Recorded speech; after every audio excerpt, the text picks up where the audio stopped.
Okay, now let's move to some clips that are already pretty good, but we want to enhance them even further. This shot of a businesswoman turning around, taking off her glasses slowly, was again well shot. Someone has a nice out of focus background, they have very moody lighting on her, but the lighting doesn't change over the course of the shot, and she's a little bit in shadow, and it could be even better. So let's make it even better. Let's try this clip to start off with. Again, this is a nice cloudy clip, bluish in color, which complements the blue of the original clip, nice subtle lighting effects. I'll start off with overlay, which is my favorite mode to start with. There's overlay mode, I'll ram preview, and you can see how much more interesting this is. Rather than having constant lighting in the background, we now have a constantly moving sea of light in the background. It adds more interest to this shot and just makes it more interesting to view. Let's try another one. This is another example of something that has some motion in it, very water-like. However, I want you to notice that the framing is a bit balanced off to the right side here. It's brighter on the right, it's darker in the upper left, but our original shot is very centered. And again, this is where selecting clips is important. I'll again apply this in overlay mode. I'll ram preview. And this doesn't work as well. It overly darkens the whole image. It's more interesting in this right corner and just kind of takes attention away from her and puts it down here in this background. That's not what you want. You want the focus to be on her. So picking a clip that complements your underlying footage is very important. Now this clip from the Artbeats Dreamlight collection has a nice set of rays coming down from the top, and you see they have a nice bit of animation to them. Let's try this one out. Again, I tend to start with overlay mode, but you can always experiment with different modes later. And let's ram preview this. Now you can see where this adds some really nice animation playing across the scene. Our Dreamlights clip is bright across the top, just like our original clip was brighter across the top. The rays coming down help enhance the way the woman is being framed with these vertical bars on either side of her and the verticalness of her head and her neck. That's a nice addition to the clip. Again, you might find it a bit on the dark side, so you can try other modes. You can try something like add, which might be a bit too bright, screen, which knocks it down a little bit, or color dodge, which starts to add some interesting color shifts to the scene. Now this looks really nice because it blows out the top and just adds a nice filmic, overblown atmosphere to the whole scene. Let's ram preview. And now that we have a clip that looks a lot more interesting. This would have been difficult to light on a set this way, but it looks really nice to do it in post. And all it took was one more clip applied with a blending mode. The trick is selecting the right clip. Let's look at another shot we can improve.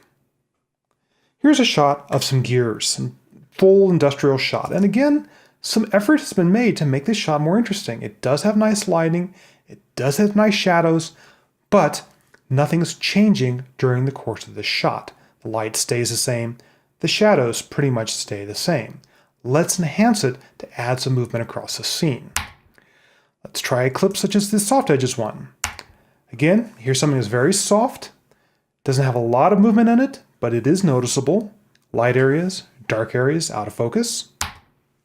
When something's particularly bright like that, I may start with something like a darken or a multiply mode, but even more fun is a color shifter like color burn mode. Now that's really helped enhance the colors of this scene. I can back it off with opacity if I want. There's the original. There's a fully treated shot. I'll pick something in the middle there, like about there, and let's ram preview. Now you'll notice that shadows are actually playing across the scene. For example, this center gear starts out dark, then emerges into light towards the end of the clip. You'll see some light and dark moving across here. It just adds more interest to the scene than the original untreated footage, which had no movement to the light. Let's try another clip. This is a nice strong gold image, kind of complements the red of the underlying footage. This is what it looks like in motion. Again, soft, amorphous, kind of like some sparkly lights coming on and off. We'll start off with something like an overlay mode. And again, these colors now add a lot of richness to the color of the underlying scene. Let's go ahead and ram preview it at full strength. And you can see how the sparklies in the lighting footage is now creating light play across the top and bottom metalwork. It also is changing the lighting on some of the gears. It's just something that makes the scene more interesting. And if it's too strong, back off its opacity. Pick something in between. Or try a different mode. Soft light is a lot less severe, for example. Ram preview. Now this looks more like light that was just happening naturally on the set rather than a special effect we've added on top of this footage. Let's try another one. Now here's something that has a very different color. It's blue rather than the red of the footage. Again, selecting these clips is important. I'll start out in overlay mode, and now I've got a certain coldness to these gears and also some color shift. I got some golds, I have some violet blues, I have some reds. Let's go ahead and ram preview it.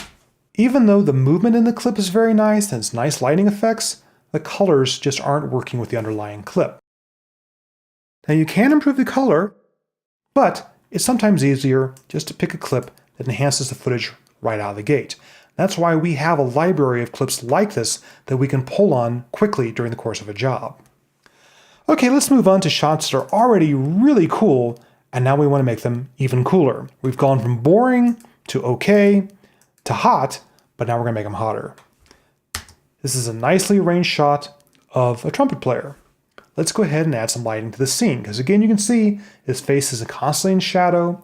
The trumpet has constant light across it here. Let's make it move. The first clip I'm going to try is this nice lighting layer. Now you remember we rejected this lighting layer earlier for the businesswoman because it was bright in this corner, dark in this corner, had a diagonal arrangement, was not appropriate for the woman, but you remember our trumpeter does have a composition that is diagonal, so we can go ahead and play around with it in this context. I'll turn it on. I'll start with overlay mode, but in this case, it kind of darkens up the whole scene and it's already dark to begin with. So instead, I'll pick a brightening mode, something in the add family. Screen, or my favorite out of this family, color dodge. Now we have enhanced colors going on in the scene without really being noticeable as a graphic. Let's ram preview. And now you see we've got some light play across his jacket, across his neck. The color is varying across the trumpet rather than just being constant. If you think that's not doing anything, I'll turn it off. And now you remember what the original clip was like. Again, with these lighting effects, I'm going for subtle, not glaring. Something that enhances the underlying footage. Now in this case, this clip was brighter in the corner, darker up here, but the underlying footage really had more of a focus on the hand. In this case, I might go ahead and say rotate it 180 degrees. Now I've got bright highlights in the corner, shadows down here where his jacket is. I'll ram preview. And now I've got much more focus pulled onto his hand rather than on his neck and on his jacket. Again, the clip is important. But let's try another lighting clip. This is back to the nice gold clip. A lot of interesting movement, little sparkly highlights again. I'll start out in overlay mode. And the gold of the lighting clip really enriches the gold of the trumpet and the reddish tones of his hands. I'll ram preview. And now I've got something really interesting going on with light play around his jacket, a little bit off of his face, a little bit off of his hand. It just is a richer scene with some animation to it rather than even lighting. Let's do one more example of something we want to hype up. This is a nicely shot example of a woman working out. Already has kind of a nice, soft, abstracted gold background. The lighting's good on the scene, but we could punch it up more. So let's go ahead and do it. Here's a potential lighting layer. It has gold tones that might enhance the gold tones in the original footage. The animation in it is a bit faster, a little faster than I might use for something like the office shots, but since our original clip does have more movement in it, it had a camera pan, it had a woman moving, I think a faster lighting layer may be appropriate. We'll start off with overlay mode, ram preview, and now you see that what was a solid background now becomes an interesting animated background. We'll wait till it gets to the top here. Now that has a lot of punch to it. It may be too interesting and too exciting, so I might pick a mode that's a little more subtle. Soft light is a more subtle mode, for example, and I'll ram preview. That's a little bit less noticeable, and now it's more like an interesting lens effects and lighting effects going on in the scene. So that'll give you some ideas of ways of enhancing footage by adding these so-called lighting layers. Again, something as fast and sharp may not work. You're better off with things that have slow, subtle movement to them and are out of focus.